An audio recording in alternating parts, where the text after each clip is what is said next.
오늘 본문에는 우리가 너무나도 잘 아는 여리고 정복 사건이 기록되어 있습니다. 이스라엘 백성들에게 이 여리고 정복이 중요한 이유는 그들이 가나안에 들어가기 전에 마지막으로 넘어서야 할 장애물이었기 때문이에요.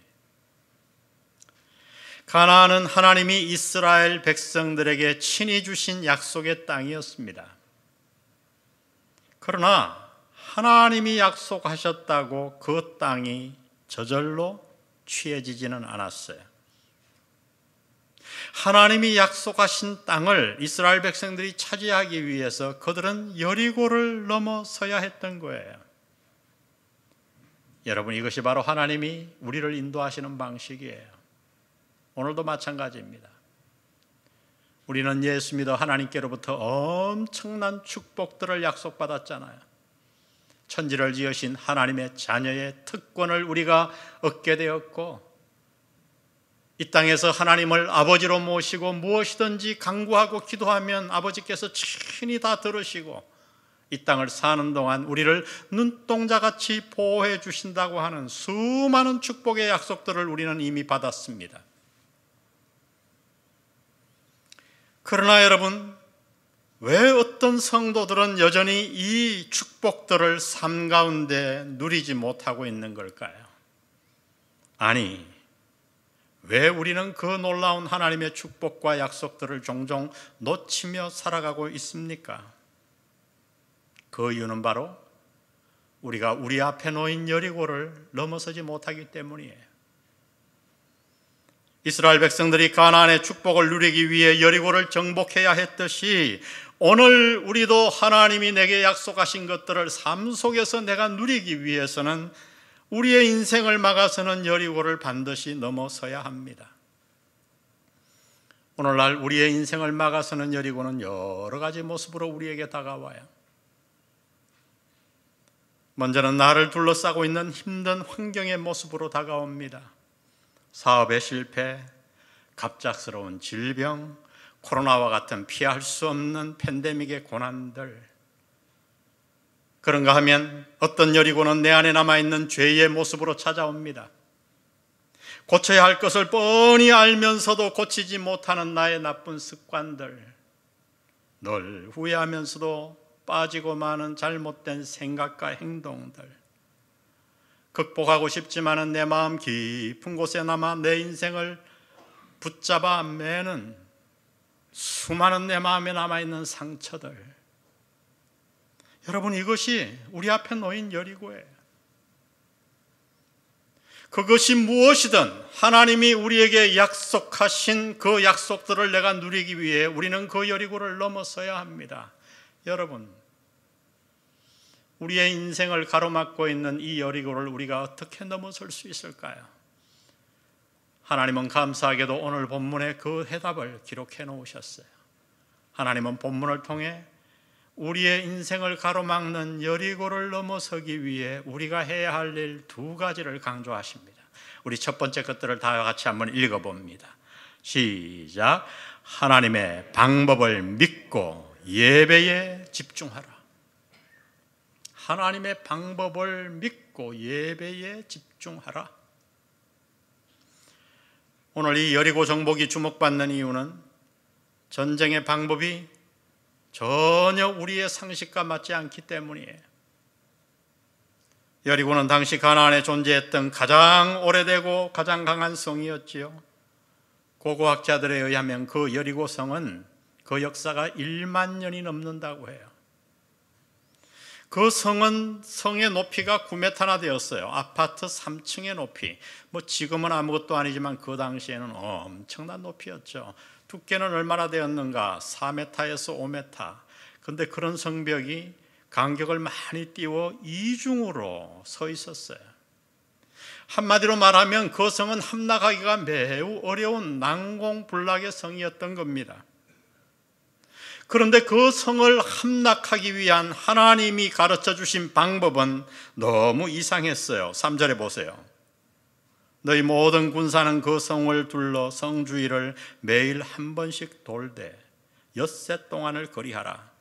제사장 7은 7 양각 나팔을 잡고 언약궤 앞에서 나아갈 것이요 7째 날에는 그 성을 7번 돌며 그 제사장들은 나팔을 불 것이며 그 나팔 소리가 너희에게 들릴 때에는 백성은 다 큰 소리로 외쳐 부를 것이라. 그리하면 그 성벽이 무너져 내리리라. 여러분 생각해 보세요. 얼마나 황당한 명령입니까? 그렇게 튼튼한 성을 무너뜨리기 위해서는 전쟁 도구를 준비해야 되잖아요. 사다리를 만들고 불화살을 준비하고 돌을 쏘아오는 기구들을 만들어야 하지 않겠습니까?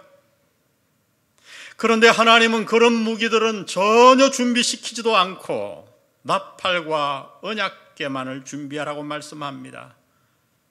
그리고 처음 6일 동안은 7명의 제사장이 앞에 가며 양각 나팔을 불고 언약궤가 그 뒤에 따라가고 모든 백성 군사들이 그 뒤를 따라서 하루에 한 번씩 그 성을 도는 거예요. 그리고 마지막 7일 날에는 7바퀴를 돌고 백성들이 제사장이 나팔을 딱 부는 순간에 외치면 그 성이 무너질 거라고 말씀하십니다. 하나님이 말씀하신 이 방법이 너무나 상식에 맞지 않아 지금도 학자들의 의견은 분분해요. 어떤 성경학자들은 여전히 이 말씀을 잘 믿지 않아요. 그런가 하면 어떤 성경학자들은 이 말씀을 자연과학에 연계시킵니다. 백성들이 소리치는 그 순간에 마침 그 지역에 지진이 일어났다는 거예요. 그래서 성이 무너졌다.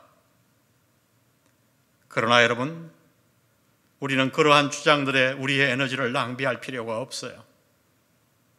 왜냐하면 오늘 본문은 이 모든 일들이 오직 하나님의 능력으로 이루어졌다고 증언하기 때문이에요. 천지를 말씀 한마디로 지으신 하나님이 여러분 왜 여리고성을 함락시키지 못하겠어요? 아멘? 오히려 우리가 이 본문을 대하며 관심을 가져야 할 것은 하나님이 명령하신 내용들이에요. 여기에는 제사장과 나팔과 언약궤가 등장합니다. 이것이 무엇을 의미할까요? 이것을 이해하는 것이 오늘 본문 해석에 매우 중요합니다. 제사장과 나팔 그리고 언약궤는 구약시대에 있어서 하나님께 나아가는 의식이었어요. 오늘날로 말하면 예배입니다. 예배. 그러므로 하나님은 지금 강력한 여리고성 앞에서 그 성을 앞에 두고 어찌할 바 모르는 이스라엘 백성들에게 전쟁의 전략이 아니라 하나님을 섬기고 하나님을 따르는 예배에 집중하라고 말씀하고 계신 거예요. 여러분 그렇습니다. 이것이 본문을 통해 오늘 우리에게 주시는 하나님의 음성이에요. 우리의 인생을 막아서는 여리고 앞에서 우리는 무엇에 집중을 해야 하나요? 그 여리고를 함락시키기 위해 온갖 방법과 수단을 짜내야 합니까? 만일 이스라엘 백성들이 그날 하나님을 섬기는 것과 하나님을 순종하고 예배하는 일에 집중하지 아니하고 자신의 힘만으로 여리고성을 함락시키려고 했다면 어떤 결과가 나왔을까요? 그 대답이 7장에 이미 나와 있어요. 우리의 인생을 막아서는 여리고 역시 그러합니다. 코로나의 팬데믹과 그로 말미암아 닥치는 어려움들을 과연 내 힘으로 내가 막을 수 있나요?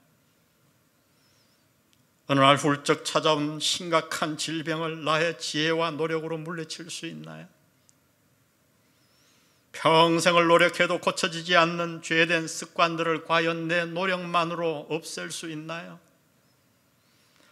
마음속 깊이 숨어 시도 때도 없이 화산처럼 폭발하여 내 인생을 잡아매는 어릴 적 받았던 수많은 상처들을 내가 치유할 수 있나요? 내 힘으로 치유할 수 있나요?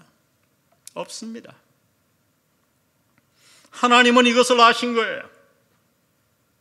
그래서 하나님은 오늘 본문을 통해 우리에게 친히 지금 이렇게 말씀하고 계신 거예요. 얘야, 전쟁은 내가 하마. 너의 인생을 가로막는 여리고 전쟁은 내가 하마. 그 그 전쟁은 내게 맡기고 너는 너의 할 일에 집중하거라.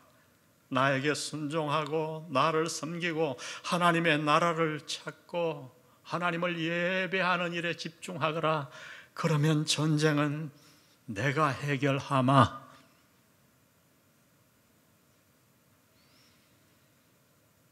혹시 지금 여리고 앞에서 당황하고 있나요?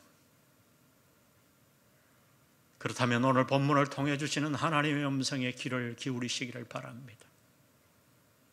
여리고 함락의 열쇠는 우리에게 있지 않습니다. 그날 전쟁을 한 것은 여호수아와 백성들이 아니었어요. 그날 전쟁을 하신 분은 여호와 하나님이셨습니다. 다만 이스라엘 백성들이 한 일은 할례를 통해 자신들을 거룩하게 하고 예배에 집중하는 거였어요. 제사장들과 나팔과 언약궤와 그들을 따라 예배에 집중하는 것이었어요. 성도 여러분, 여리고 앞에 있나요? 그렇다면 당신이 할 수 없는 일에 매달리지 말고 당신이 해야 할 일에 집중하십시오. 사실 우리 믿는 자들에게는 모든 문제의 열쇠가 영적인 것에 달려 있어요. 여리고 앞에서 우리가 해야 할 일은 내 방법을 쓰며 돌아다니고 난리를 피우는 것이 아니라 겸손히 하나님 앞에서 나를 돌아보는 거예요. 그리고 전심을 다해 하나님을 섬기며 하나님께 돌아와 하나님께 집중하고 하나님을 예배하는 것입니다. 이것이 바로 하나님이 여리고 앞에서 우리에게 원하시는 바예요.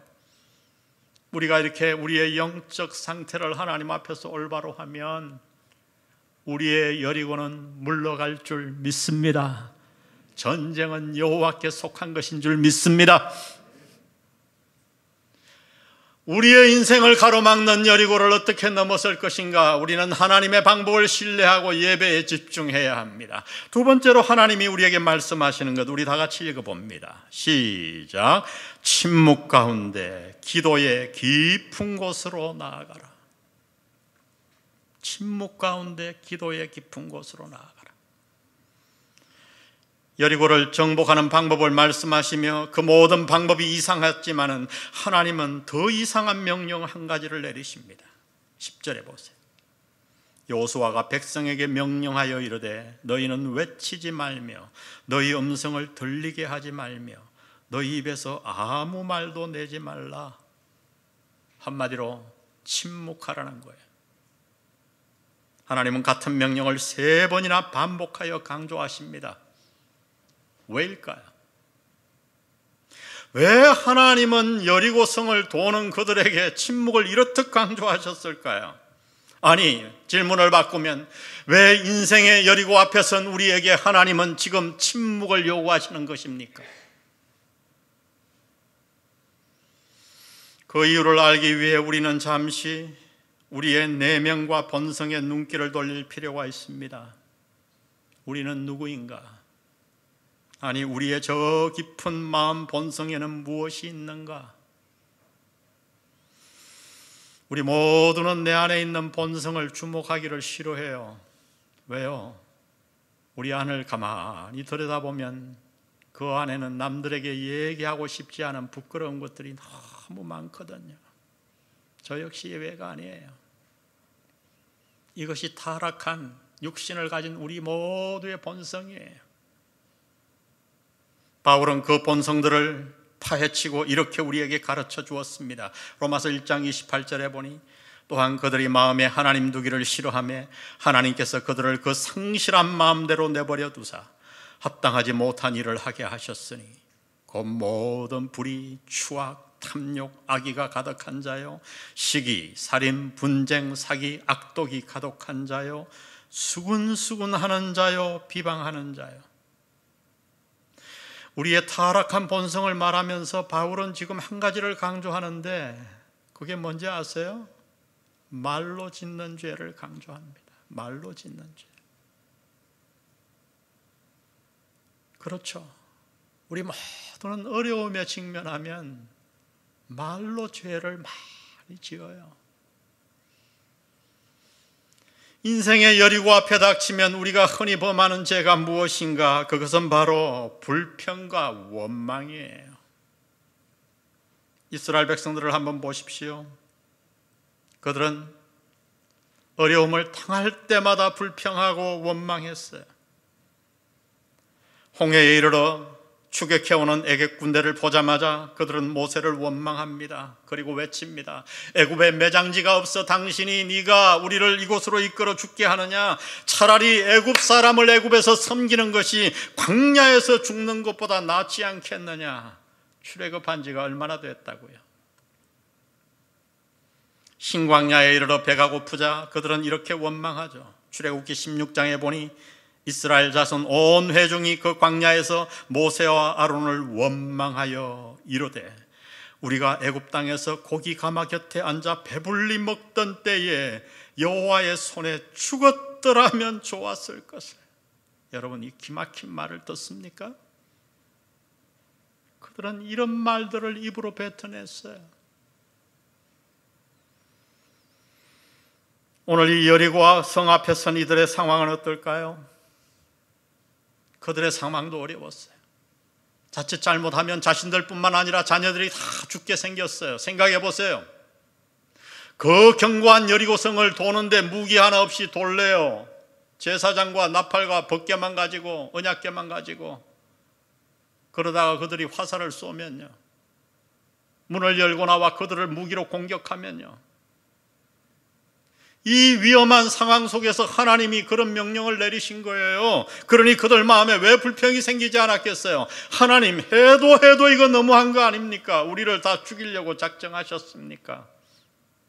그날 만약 누군가가 한두 사람이 그런 원망의 말을 입으로 쏟아내기 시작했으면 어떻게 됐을까요? 상황은 뻔해요. 원망이 급속도로 번져 모두가 불평하고 원망했을 것이고, 이스라엘 백성들은 1세대처럼 그 여리고성 앞에서 다 죽었을 거예요. 멸망했을 거예요. 하나님은 이것을 아셨기에 그들로 하여금 침묵해 하신 거예요. 인생의 여리고 앞에 서면 우리 마음에는 먼저 불평과 원망이 떠오릅니다. 이게 우리의 연약함이에요. 저도 그렇고 여러분도 그래요. 타락한 본성이에요. 이렇게 마음의 불평과 원망의 마음이 차오를 때 우리는 어떻게 해야 합니까? 본문은 말씀합니다. 침묵하라고요. 일주일간 한번 침묵해 보세요. 그것도 여리고성을 돌면서 수많은 사람들과 함께 가면서 적들이 언제 공격할지 모르는 그 긴장감 속에서 일주일간 침묵하기가 쉬웠습니까? 상상해 보십시오. 처음에는 불평과 원망이 차오르다가 하루가 지나고 이틀이 지나고 사흘이 지나며 그들도 믿는 자들이잖아요. 하나님을 사랑하잖아요. 모르긴 몰라도 아마 그들 마음속에 간절한 불평과 원망이 기도의 말로 바뀌기 시작했을 거예요.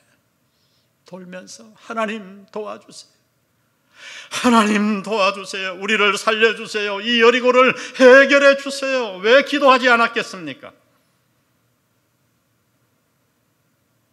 인생의 여리고 앞에서 우리도 그렇게 해야 합니다. 침묵하며 우리는 어디로 나가야 하는가? 하나님의 보호자, 기도의 자리로 나가야 할 줄로 믿습니다. 여러분, 혹시 마음에 불평과 원망이 있더라도 그 불평과 원망의 마음 그대로 가지고 하나님 앞에 나아가세요. 아니, 하나님 앞에 나아가 그 불평과 원망을 쏟아내세요. 저도 그렇게 쏟아내요. 하나님 너무 섭섭해요. 하나님 어찌 이러실 수 있어요? 하나님 앞에는 무슨 말을 해도 괜찮아요. 하나님은 다 받아주십니다. 시편은 우리가 아는 대로 거의 기도문이잖아요. 근데 시편을 읽다 보면 깜짝 놀랄 기도들이 나와요. 신학계에서는 이 해석이 굉장히 어려워요. 그 가운데 몇몇 시편은 뭐로 가득 채워져 있는가? 남을 저주하는, 원수를 저주하는 기도문으로 꽉 차 있어요. 예를 들어서 여러분 109편 8절에 뭐라고 기도하는지 아세요? 하나님, 저들로 망하게 해주세요. 저들의 수명을 짧게 하시고 직장을 잃게 하시고 과부가 되게 하시고 그 다음에 보면 저들의 자녀들이 빌어먹게 하옵소서. 더 나아가 하나님 저들의 자손이 끊어지게 하옵소서.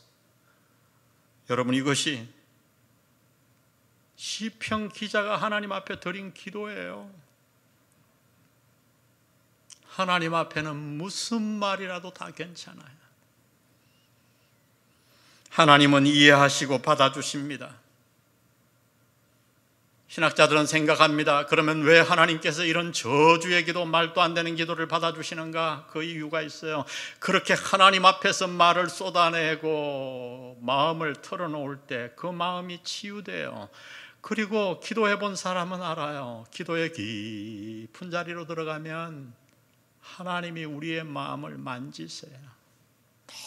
너무 억울하고 미워 죽겠던 그 사람, 정말 저주를 퍼붓고 싶은 그 마음들이 성령님의 터치로 싹 수그러들어요. 그리고 나중에 어떻게 돼요? 저주의 말 대신 하나님 앞에 참 기도가 나오는 거예요. 기도해 본 분들은 알 거예요. 이것이 하나님이 저주의 기도조차 받아들이시는 이유예요. 여러분, 마음에 인생의 여리고 앞에서 누군가를 향한 불평과 원망과 온갖 마음들이 일어납니까? 그러면 모른 척하고 괜찮은 척하지 마시고 하나님의 보좌 앞에 나아가 무슨 기도라도 괜찮아요. 다 하십시오. 그러나 여러분, 하나님 앞에만 하지 그것을 다른 사람에게 말로 하지 마세요. 여러분, 이 시편 기자의 기도를 여러분의 대적 앞에 했다고 합시다. 가가지고 과부가 돼 자손을 끊어지기를 원한다고. 어떻게 되죠? 그럼 여러분, 그 사람과 원수되고요. 그게 어떻게 믿음의 사람이겠어요? 성도 여러분, 마음에 생기는 생각과 그 생각을 말로 뱉어내는 것은 차이가 없는 것 같지만 아니에요. 하늘과 땅만큼이나 차이가 있는 거예요.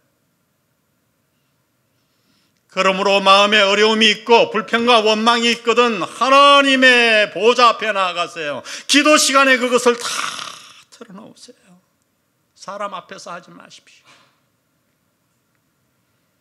이스라엘 백성들은 광야에서 왜 멸망했는가? 그 이유는 이미 살펴본 대로 그들이 그 어려움 앞에서 원망의 말들, 불평의 말들을 입으로 쏟아냈기 때문이에요. 민수기 14장을 보세요. 온 회중이 소리를 높여 부르짖으며 밤새도록 통곡하였더라. 이스라엘 자손이 다 모세와 아론을 원망하여 이르되 우리가 애굽 땅에서 죽었거나 이 광야에서 죽었으면 좋았을 것을, 차라리 다른 지휘관을 세우고 애굽으로 돌아가는 것이 낫지 않겠느냐. 돌을 들어 모세와 아론을 치려하는 그 순간 하나님이 나타나셨고 가나안 땅을 정탐한 40일의 하루를 1년으로 계산하여 그들은 40년간 방황한 결과 광야에서 가나안에 들어가지 못하고 다 죽었어요. 이것이 바로 하나님께서 여리고성 앞에서 백성들에게 침묵하라고 말씀하신 이유예요. 왜요? 불평과 원망은 언제나 급속도로 전염됩니다.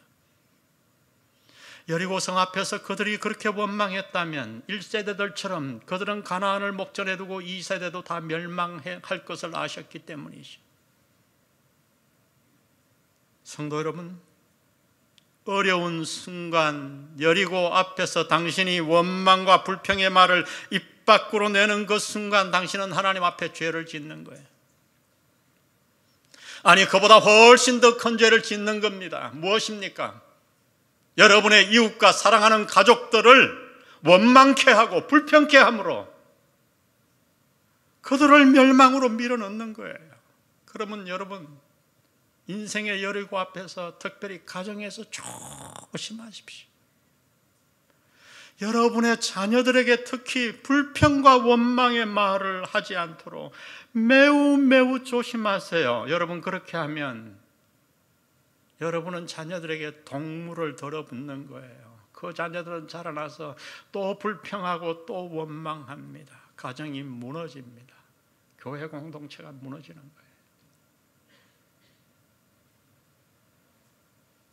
인생의 여리고 앞에서 마음의 어려움과 불평과 원망의 마음이 생깁니까? 그렇다면 기도의 자리로 나아가 하나님께 그 마음을 쏟아 놓으시기를 바랍니다. 입을 다물고 침묵하며 모든 어려운 마음들을 하나님께 다 아뢰는 거예요. 미운 마음, 누군가를 향한 미운 마음도 다 하나님께 일러 바치세요. 다 말하세요. 전 그렇게 기도해요, 어린아이처럼.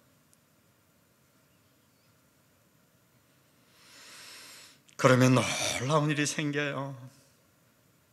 깊은 기도 가운데 놀랍게도 내 마음의 불평과 원망이 사라지고 미움도 사라지고 모든 환경이 다 불평스럽고 원망스러워 보였는데 기도의 자리로 나아가 보세요. 그러면 신기하게 그 어려운 상황 속에서도 감사한 일들이 보이기 시작해요. 할렐루야. 이게 기도의 위력이에요. 여러분, 기도는 우리를 변화시키는 능력이 있습니다. 혹시 여러분 주변에 깊이 기도하는 자들을 한번 관찰해 보세요. 정말 쇼가 아니고 정말 깊이 기도하는 자들, 거기에는 한 가지 특징이 반드시 나타나요. 기도하는 사람들은 말의 실수를 잘 안 해요. 특히 누군가를 비난하고 부정적이고 불평하고 원망하는 말을 결코 하지 않습니다. 관찰해 보세요. 기도하면, 정말 간절히 기도하면 말이 줄어들어요. 말수가 줄어들어요. 침묵하게 돼요. 여리고성은 어떻게 되었습니까? 철저하게 무너졌어요. 한 명의 희생자도 없이, 전쟁도 없이 여호와 하나님이 홀로 그 성을 무너뜨리신 줄 믿습니다. 여러분, 오늘도 마찬가지예요. 우리가 인생의 여리고 앞에서 하나님의 방법을 신뢰하고 예배에 집중하고 하나님께 돌아오고 내 자신을 정결케 하고, 그리고 어려움 속에서도 힘들지만 침묵하며 기도의 자리로 나아가면 우리의 인생의 여리고는 무너져 내릴 것입니다. 아멘. 믿으십시오. 한번 믿어보세요. 이왕 예수 믿는 거 한번 믿어보세요. 저는 수많은 경험을 했고요, 성도들의 삶 속에서 경험했어요. 우리가 그렇게 하면 하나님이 앞서 싸우십니다. 할렐루야. 그래서 우리 모든 영안 공동체가 우리의 인생과 내 가족과 사랑하는 자녀들을 막아서는 수 없는 인생의 여리고를 오늘 넘어서는 복된 자들 되시기를 주의 이름으로 축복합니다. 우리 오늘 말씀 생각하며 기도하는 마음으로 찬양할 텐데, 우리가 참 많이 불렀던 찬양이죠. 너 예수께 조용히 나가 내 모든 짐 내려놓고 주 십자가 사랑을 믿어 죄사함을 너 받아라. 주 예수께 조용히 나가 내 마음을 쏟아놓으라. 늘 은밀히 보시는 주님 큰 은혜를 베푸시리.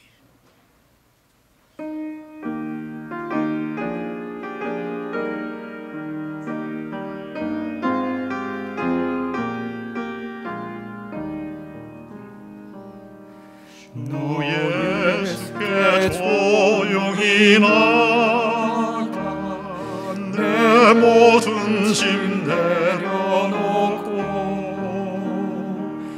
주 십자가 사랑을 믿어 죄 사함을 너 받으라.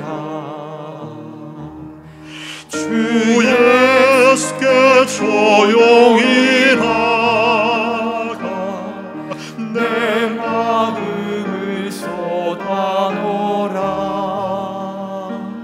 늘 은밀히 보시는 주님 그 은혜를 베푸시리. 주 예수를 친구로 삼아 늘 내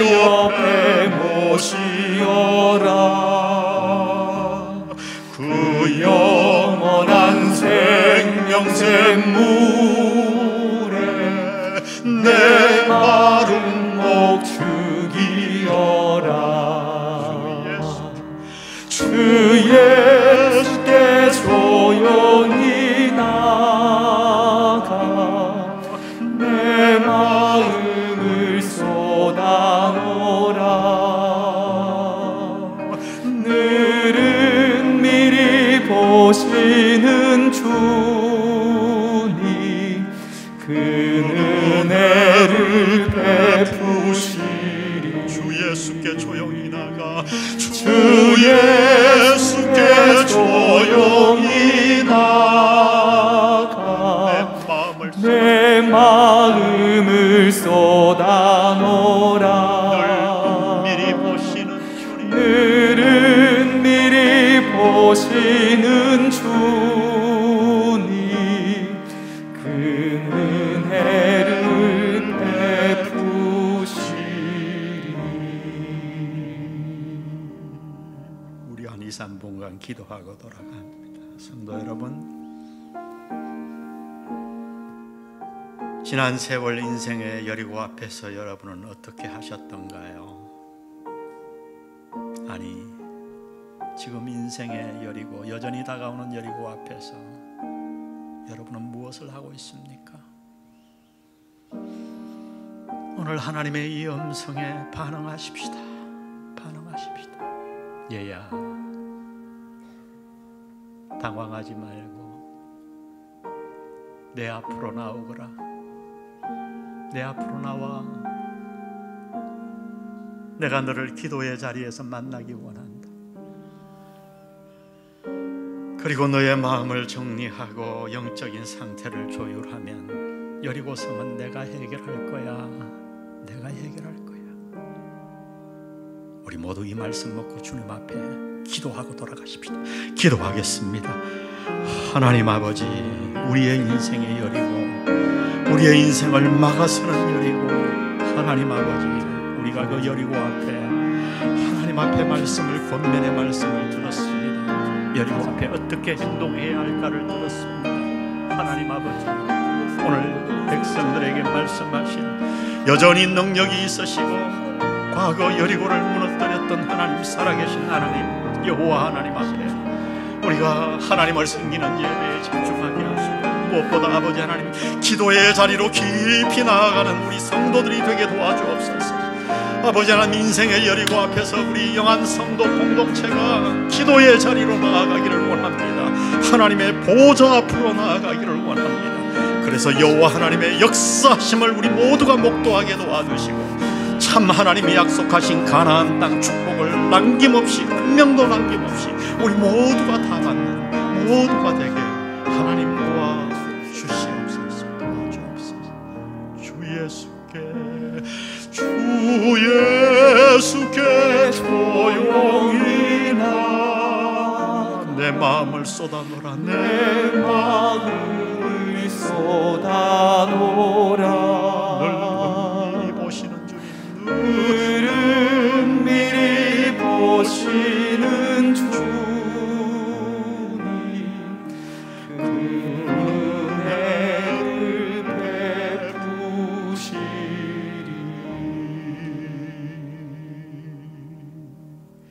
성부, 성자, 성령의 은혜가 하나님이 가르쳐 주신 방법을 신뢰하고 인생의 여리고 앞에서 예배에 집중하며 기도함으로 인생의 여리고를 넘어서기로 결단하는 영한 성도들에게 여리고가 함락되기까지 함께 하시기를 예수님의 이름으로 축원합니다. 아멘.